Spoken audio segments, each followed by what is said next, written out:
Very good morning, good people. The geopolitical area now called Nigeria was not a political vacuum before the advent of the Europeans. That's something to remember. To attain success, both natural talent and tears, blood and sweat will be called for. Genius is 1% inspiration but 99% perspiration. Imagination was given to man to compensate himself for what he is not. It could serve as a sense of humor to adore yourself for what you are not.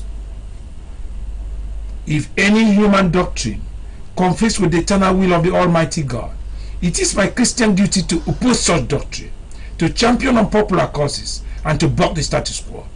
Welcome to the Audacity of Truth that comes to you live from the studios of AKBC Channel 45 with your good people. I am Samuel Joshua, but that's not the issue. The issue this morning is I want to talk about God. We are going back to the entire Bible. The Old Testament makes up the New, and without the Old, there is no New Testament. And that is to say, the Old Testament foretold what was coming in the New, and then the New is the fulfillment of the Old. So that makes up the 66 books of the Bible. That is, good people, there is no way you can have a New Testament without the Old. If you say you're a New Testament Christian, so what is your foundation on the creation of earth, which is not written in the New Testament? Something to remember, good people. Let me introduce my topic this morning. Is that who answered Elijah with fire? Was it God or Satan? Who answered Elijah with fire? God or Satan? That is just what I need. Who answered Elijah with fire? Let us know who answered him, because there has been so much discourse, in fact pollution of the airwaves, by those who don't really know the scriptures. And then those who are the audience, target audience, seem to believe in imaginary concepts that the mind eyes make you to see what you don't really see. In the study of aesthetics, one could also see what your imaginary eyes make you to see, which means that you have not seen anything. They make people to believe what they construct and then construe to mean the truth, which is very, very far from the truth. Good people, welcome to the Audacity of Truth once again. Endurance Sudan, Pastor, you are welcome to the show. Thank you very much. Good morning. And good news is here, you're welcome to the show. Thank you very much. This is discussion about God, and then this morning we want to know what those people, the naysayers, have been talking about this issue. The topic is that Satan answered prophet Elijah, who was a major prophet of God. And the others, who is Elijah to you? Prophet Elijah to you? Prophet Elijah was a major prophet of God, and in scriptures in 1 Kings we've seen what Elijah did, and he proved it that he was a prophet of God, even when King Jezebel dismissed, or the King Jezebel killed, ordered to Queen Jezebel. Queen Jezebel ordered the killing of prophets of God.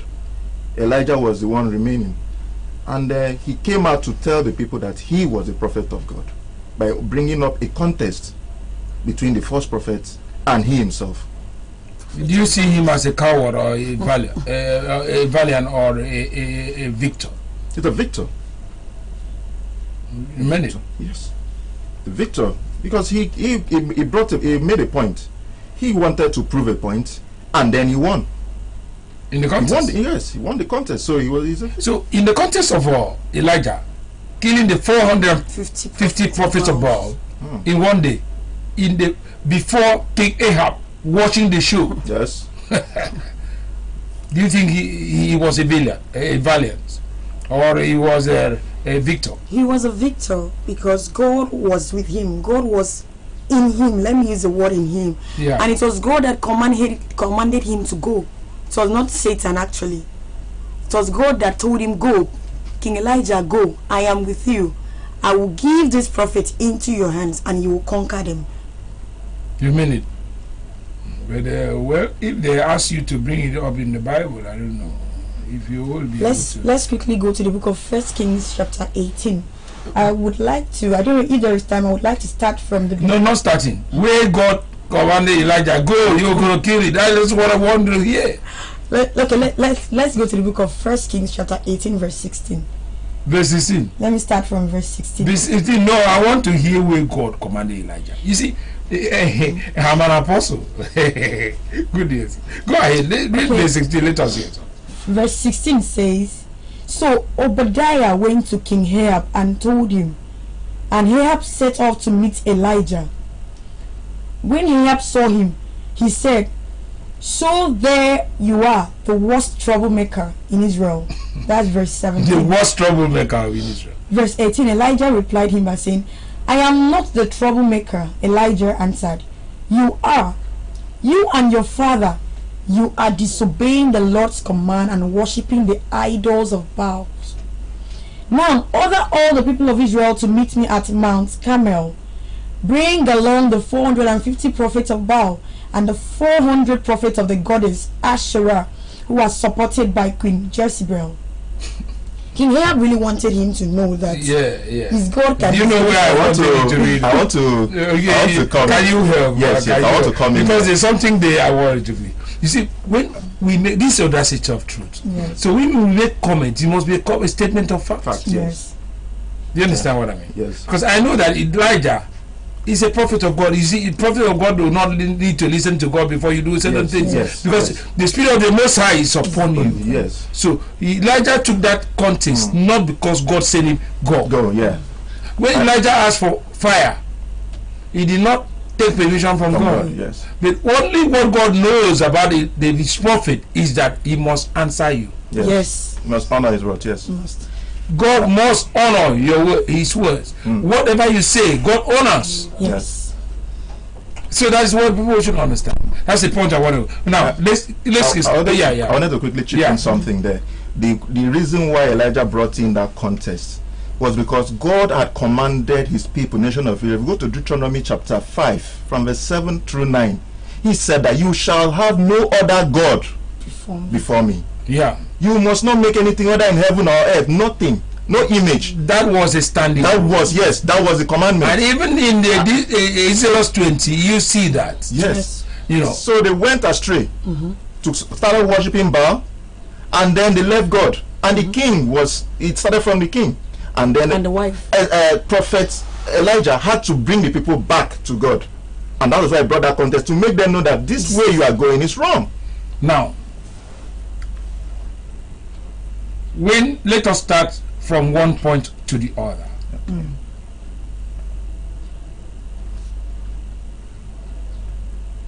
Why did Elijah go on a contest with the 400 prophets of Baal? You have already taken that. So I will move faster. Now, who sends the fire that consumed Elijah's sacrifice? This is a cross of the matter. Yes. That's what is hitting the airwaves. That's what is hitting the internet. Who really brought the fire? Who sent the fire? Was it Satan? Because there's some popular prophets. You know, some people, when they have a lot of money, they can have satellite radio and television, so they are very popular in the world. But then that does not mean that what they are saying is the truth. Because we must use the Bible to support your position. Yes. Otherwise, trophies to the door. Of course. Yes. Now, it says God Satan sent this. I want to hear from you. Who sends fire that consumes Elijah's sacrifice? Endurance. The scripture says and tells us that God sent the fire. The fire was from above. If we go to 1 Kings chapter 18, go to verse 38. 38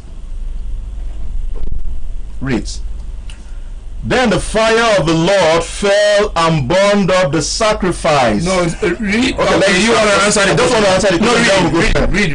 Then the fire of the Lord fell and burned up the sacrifice, the wood, the stones, and the soil, and also licked up the water in the trench. The fire of the Lord fell, which means it came down from heaven, and they were burned up the sacrifice of Elijah. So it is wrong to say that the fire came from devil. And now, who did Elijah pray to? Yes, I want to hear. Elijah prayed to God. Now let's see the Bible. Let's see in the book of in the book of 1 Kings chapter 18. Yes. Let us start this 1 Kings chapter 18. Now we will run it down from verse 21. But first of all, what was Elijah's prayer? Verse 37. 36, 37. Let us read that one. Okay. Then we will go in to read that place down. Okay. Up to the point of the destruction and the killing of the 450 prophets of God. He said, seize all of them. Yes. I said, seize all of them and allow them to go. Yes. Seize all of them. He killed all of them. One day.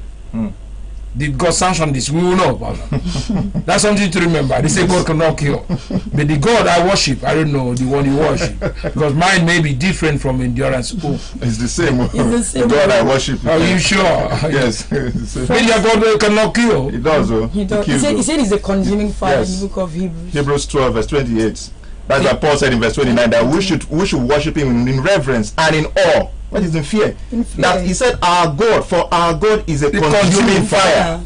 So can a real pastor say that God cannot kill? No. No, but come. It could be a pastor. But let me tell you, I'm using I would using an adjective. A true pastor. I would use the word so-called. Self-acclaimed. Self-acclaimed, yes. Self-acclaimed, Because it does not mean it's a pastor. A pastor cannot say that. I don't think a pastor can say that. First, don't go far. Please, good news, read this. I think all of you seem to be walking up seriously about this topic. Wow. 1 Kings chapter 18 verse 26. Good News Translation. At the hour of the afternoon sacrifice, the prophet Elijah approached the altar and prayed, "O Lord, the God of Abraham, Isaac, and Jacob." I thought he was all calling Satan. Satan, Lucifer, and Queen of the Coast. But sometimes we have to examine mental states of some of our pastors, honestly. He calls for that. Because in Nigeria, someone could go bananas and you're still feeling it's not okay. Because he's wearing fine suits. Okay? But outside Nigeria, people evaluate your mental state as much as possible. Yes. It's necessary. Very important. You've seen it in the Bible and you're telling us about Satan. So are you worshiping Satan too? Because you know when you are together, you know when a man's treasure is, that's where you are. Where a man's treasure is, that's where you are. Yes. You understand what I mean? Yes. Go ahead, right. Prove now that you are the God of Israel. Please read it again. Verse what? 36. Verse 36. I recap. At the hour of the afternoon sacrifice, the prophet Elijah approached the altar and prayed, "O Lord, the God of Abraham, Isaac, and Jacob, prove now that you are the God of Israel." It's calling on the God of Abraham, Isaac, and Jacob, which is Israel. The God of Israel. But we want to see where Satan is. And I challenge anyone on earth. I'll give the last cover I have.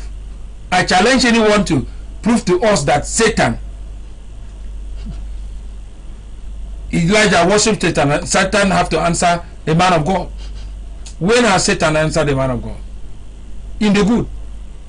I will show you something about Satan's contest with Jesus. The Son of God. Not the God himself. It's Son of God. Go ahead. Prove now that you are the God of Israel. Prove now that you are the God of Israel. And that I am your servant. But not the servant of Satan. Okay. Go ahead. And I have done all this at your command. Yes. Go ahead. Answer me, Lord, answer me, so that these people will know that you, the Lord, are God, and that you are bringing them back to yourself. Yes. 38. The Lord sent fire down, and it burned up the sacrifice, the wood, and the stones, scorched the earth, and dried up the water in the trench. When the people saw this, they threw themselves on the ground and exclaimed, "The Lord is God. The Lord alone is God." The Lord is God, and the Lord alone is God. That was a contest. Yes. Now you go back to read these things down. So, do you need a prophet, a seer, a necromancer to interpret this? No. You need a pastor to interpret this, except you don't understand the use of English. Simplicity. Who do you need to interpret this for you?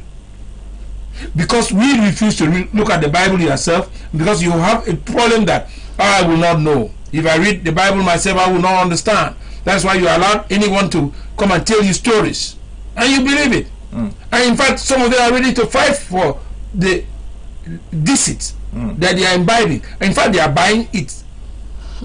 Of course, Yes. you buy the deceit Yes.